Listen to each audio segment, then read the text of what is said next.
OBC नेता लक्ष्मण हाके ने कहा कि वे ओबीसी एंटी वीजे एंटी समाज के मुद्दों पर सक्रिय है और 2029 तक ओबीसी की राजनीति में निर्णायक भूमिका होगी। उन्होंने राज उद्धव ठाकरे को एकजुट होने की अपील की और रोहित पवार को विपक्ष में रहकर जनसेवा की सलाह दी।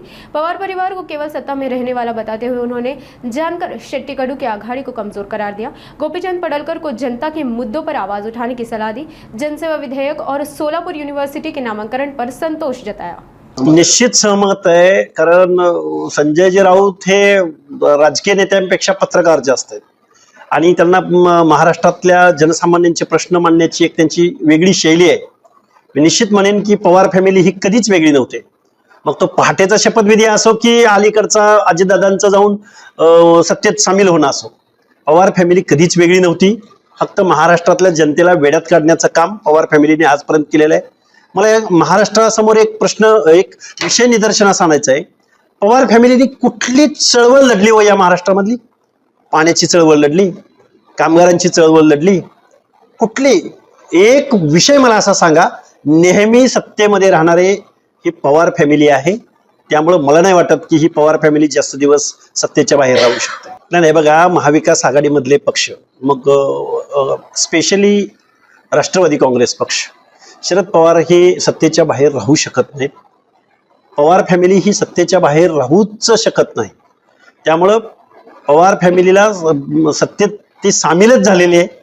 ज्यावेळी मंत्रिमंडळाचा विस्तार झाला त्याच वेळी मी महाराष्ट्रामध्ये सांगितलेलं होतं की छगनराव भुजबळांना जे डावललं गेलंय ती जागाच मुळात रोहित पवारांसाठी ते ठेवलेली आहे किंवा जयंत पाटलांसाठी ठेवलेली आहे। त्यामुळं राष्ट्रवादी शरदचंद्रजी पवार गट हा सत्तेच्या बाहेर नव्हता, नाही आणि भविष्यातही बसणार नाही। तो नेहमी सत्ताधाऱ्यांबरोबरच असेल। खरं तर स्थानिक स्वराज्य संस्थांच्या तोंडावरती हे तिघजण एकत्रित येत आहेत। तिघांचा प्रदेश वेगळा आहे, तिघांचे विषय वेगळे आहेत, तिघांची लढण्याची शैली वेगळी आहे। पण राजू शेट्टींचा अपवाद वगळता बच्चू कडू जे गुवाहाटीला गेले त्याच दिवशी महाराष्ट्रामधला जो खरा बच्चू कडू होता तो संपलेला आहे। आणि महादेव जानकर ज्यावेळी माढा सोडून ज्यावेळी परभणीला गेले आणि पुन्हा परभणी सोडून पुन्हा माढ्यामध्ये लढायचं म्हणतात, तिथं महादेव जानकरांची विश्वासार्हता संपलेली आहे। त्यामुळे ही आघाडी खूप काही करू शकेल असं महाराष्ट्रातल्या लोकांना वाटत नाही। राज ठाकरे आणि उद्धवजी ठाकरे यांनी एकत्रित यावं आणि महाराष्ट्रामधली जी विरोधी पक्षाची जी काही पोकळी आहे आता सध्याची, ती पोकळी भरून काढावी। आणि ठाकरे या नावासमोर स्वर्गीय बाळासाहेब ठाकरे यांचं जे कार्यकर्तृत्व इमेज आहे, ती इमेज खरं तर या दोघांनी आता विरोधामध्ये काम करून खरं तर महाराष्ट्रामध्ये ही पोकळी भरून काढली पाहिजे। पण रोहितदादा पवारची म्हणजे शरद पवारांची राष्ट्रवादी आणि अजितदादांची राष्ट्रवादी ही वेगळी कधी आहे? म्हणजे वेगळी मानतच नाही मी तर। हे असतानाच एक आहेत। मग अजितदादा पवार विरोधी पक्षात येऊन काम करणार आहेत का रोहितदादा पवार रिकाम्या असलेल्या मंत्रिपदावर जाऊन काम करणार आहे? हे महाराष्ट्राला कळलं पाहिजे। आणि मी एक कार्यकर्ता म्हणून रोहितदादांना सांगेन, रोहितदादा कधीतरी विरोधी पक्षामध्ये सुद्धा थोडे दिवस काम केलं पाहिजे ना। लोकनेता व्हायचं असेल तर जनसामान्यांच्या प्रश्नावर लढलं पाहिजे, विरोधी पक्षात काम केलं पाहिजे।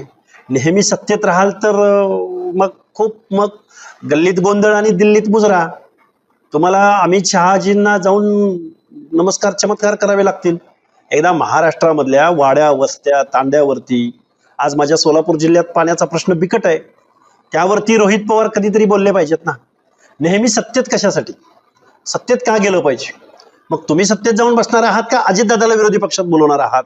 आणि अजितदादांना मुख्यमंत्री व्हायचं असेल तर 4-5 वर्ष विरोधी पक्षात काम केलं पाहिजे ना। त्यामुळं राष्ट्रवादी शरद पवारांची असो की अजितदादांची असो, हे खरं तर वेगळे मी मानतच नाही। हे दोघंही सत्तेत आहेत आणि नेहमी दिल्लीश्वरांना मुजरा घालणारा हा पक्ष आहे। नाही, हे बघा, विद्यापीठाला पुण्यश्लोक मातोश्री अहिल्यादेवींचं नाव दिलेलं आहे, नामकरण झालेलं आहे। त्यामुळे असं काही वेगळ्या पद्धतीची मागणी समाजाकडून तर अजिबात नाही। आणि आम्ही सर्व समाज, सर्व घटकांना बरोबर घेऊन चालणारे आहोत।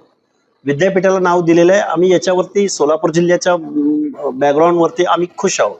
त्याचबरोबर नगर जिल्ह्याला मातोश्री अहिल्यादेवी होळकरांचं नाव दिलंय, याच्यावर आम्ही खुश आहोत।